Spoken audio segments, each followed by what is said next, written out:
ای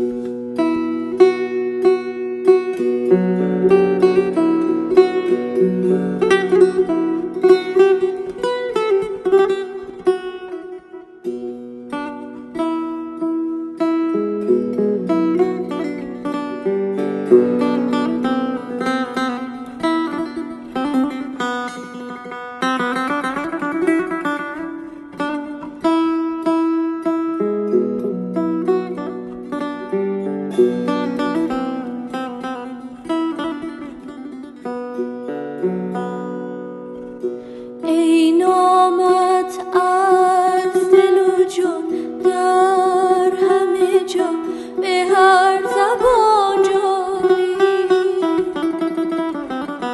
عطر پاک نفست سبز و رها از آسمان جاری، نور یادت همیشه در دل ما چو کهکشان جاری.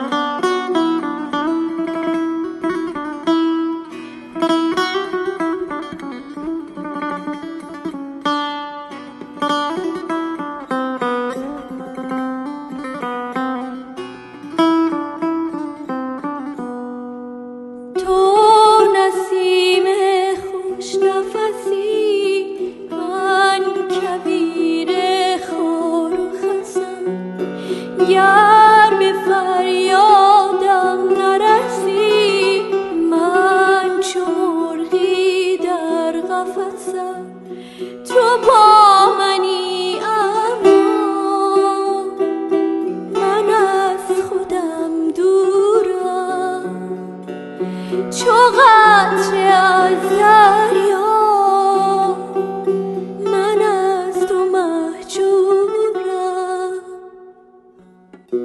با یادت ای بهشت من آتش دوزخ کجاست، عشق تو در سرشت من با دل و جان آشناست.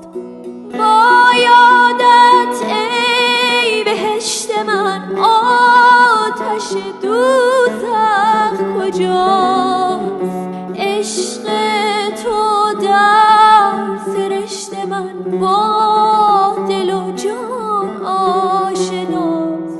چگونه فریادت نزنم، چرا دم از یادت نزنم، در اوج تنهایی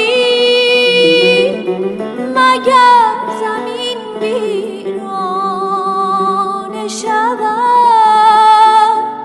جهان همه بیگانه شود، تویی که با مایی.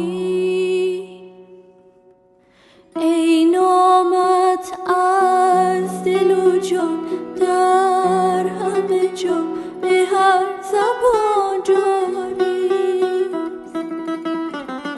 عطر پاک نفس سبز و رها از آسمان جاری، نور یادت همیشه در دل ما چو کهکشان جاری.